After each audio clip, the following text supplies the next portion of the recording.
Green Bay. How do I feel about that? LeBron's been putting on a show. We're going to be talking about that. And then, of course, there is a Super Bowl coming up. It is Tom Brady versus Patrick Mahomes. There's a lot to discuss there as well. Ain't nobody going anywhere. We just getting started. This First Take in the house with the crew.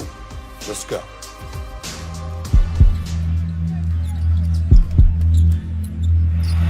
LeBron James is delivering. LBJ.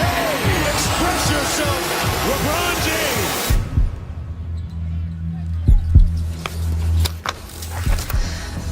Top of the morning to you. What's going on, everybody? Welcome into First Take. Thank you for hanging with us. Stephen A. Smith, Max Kellerman. I'm Molly Karam Rose. Fellas, talk a little King James, shall we? We'll dive right into it here. So LeBron scored 40. What did you say? Yep, all good. How should we feel about LeBron being an MVP favorite? I don't think we should have a problem with it. Obviously, I've been talking about Kevin Durant because Max has been talking about Joel Embiid, and Joel Embiid obviously deserves consideration, and Kevin Durant is averaging 30, okay, after coming off an Achilles tear here. But we have to pay attention to LeBron James, and I don't mind him putting on 46 points against his old team, the Cleveland Cavaliers, basically saying, y'all must have forgot who the hell I am. Certainly he was aiming at somebody courtside sitting next to Cavs ownership that was applauding a miss, and then he put on the show in the fourth quarter. We all get that, but I would remind everybody he didn't really need to drop 46 that game to put his statement season on display. LeBron James is 36 years of age, y'all. 36 years of age. In his 18th season, he is averaging 25, 8, and 7. Okay? On 41% shooting from three-point range, which if he continued that, this clip would be the best of his career. Max alluded to his game evolving and basically, just transforming before our very eyes, and that's all fine, good, and dandy. But he's leading the team in scoring. We know that he's your point forward. Everything runs through him. They've got the best record in basketball. They've got the best record in basketball. They're the number one seed in the West. They're the reigning defending NBA champions. And oh, by the way, they're undefeated on the road this season going into Philly tonight. And so when you take all of those things into consideration and we talk about an MVP, we do have to take into consideration numbers. We obviously take into strong consideration impact. But when you combine that with the results, meaning number one in the NBA, as in the best record, unblemished, undefeated on the road, okay, averaging more points than Anthony Davis at this particular juncture, doing what he has done, and the fact that he's a four-time champion, the reigning NBA champion and NBA Finals MVP at the age of 36 and still doing what he's doing, I don't think it could be ignored, and I don't think we can summarily dismiss the man's greatness even at this particular moment in time. I ain't talking resume. I'm not talking longevity. I'm talking right now the way that he has been balling for the Los Angeles Lakers. The fact that he's in the conversation for league MVP is not only apropos, but very, very predictable. Yeah, he's in the running. LeBron's a solid candidate. He's not the choice right now. If you're talking about the best player in basketball, who we all know based on what we keep seeing in the playoffs when it matters most, it's LeBron. We're not up to that yet. I'm the one saying, what are you talking about, regular season MVP? And then just the finals MVP. What about the whole playoffs? We should wait till the end of the finals, then give the MVP for the whole thing. Okay, but you argue actually no. We're talking regular season MVP. We need to incentivize teams. We need to give the paying customer, the fan, something to watch in the regular season. Well, okay, regular season MVP so far has been Joel Embiid. Embiid's the regular season MVP. Stephen A., over his last 5 games, he's averaging 33, 11, and 2 blocks. Joel Embiid shooting over that time 35% from 3. If you want to look at his season numbers, you can talk about points, rebounds, assists, blocks, steals, all those things, percentages, true shooting, all that kind of stuff. But PER is a good kind of shorthand for that. Embiid is leading the league, well above LeBron. There it is, 31.2. Where's LeBron on the list? So statistically, per game, Embiid has been better. Statistically, per game.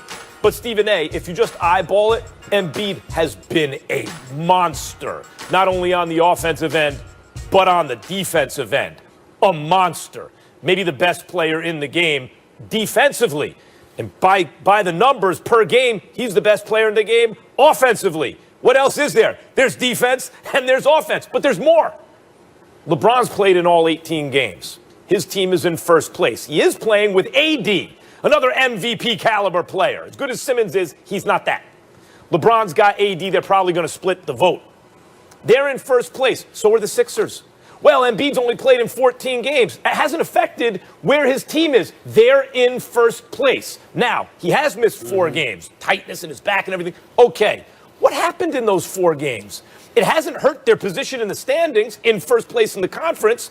And what you see when Embiid doesn't play, they don't just kind of barely lose. They get blown out by teams that they beat with Embiid. Stephen A., they have Dwight Howard.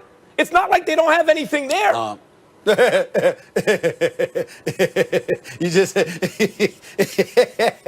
hold on. So in other words, part of your argument is Dwight Howard. Did you really just say that? Did you just? I tried to bait you a little bit. If we but talking about listen, and I apologize. I want to apologize because I don't mean any disrespect to Dwight Howard, who's a champion and played a pivotal role in the Los Angeles Lakers winning the chip last year. And I still think that Dwight Howard is a force defensively. But even in his prime, offensively, I thought he was more than what he actually was.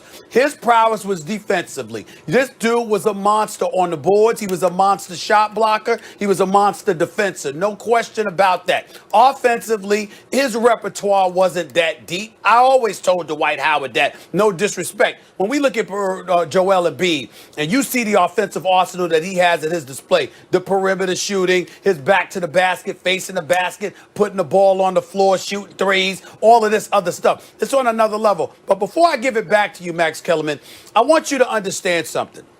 I understand that in reality, what you're really admitting to the public with this particular subject is what you should have admitted just publicly, just to come out and flagrantly said it. You leave the basketball knowledge to me. That's what you should be doing. Because, Max Kellerman, you got a whole bunch of holes in your argument, but here is the biggest one. And put me up on that split screen, please, because I want to look at Max, and I want to look at his face when I'm saying this to him. Max Kellerman, you know, you're a very busy man, and maybe you haven't watched the games. Because, Max Kellerman, I must tell you, who the hell have the Sixers beaten? Miami's struggling with a slew of injuries. I got Victor. The Toronto Raptors ain't what they should have been. The Washington Wizards, don't get me started.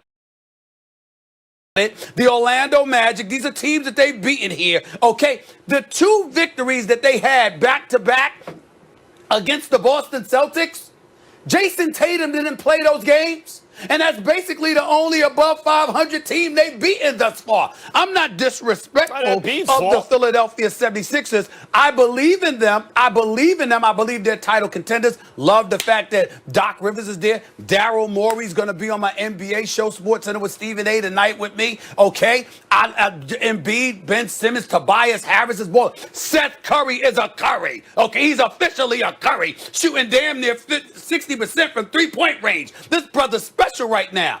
But the bottom line is, Max, if you look at the level of competition they've been going against thus far, it's pretty suspect. That has a lot to do with how they're 12-6 right now, having just come off a loss to the worst team in basketball in Detroit. Pay attention. Right. Whoa. Right. Pay attention. They came off a blowout loss to the worst team in basketball when Embiid doesn't play. When he does play, they beat those same teams. Embiid does not choose the schedule. And I want to get back to Dwight Howard for a second. Dwight Howard was useful for the Lakers last year.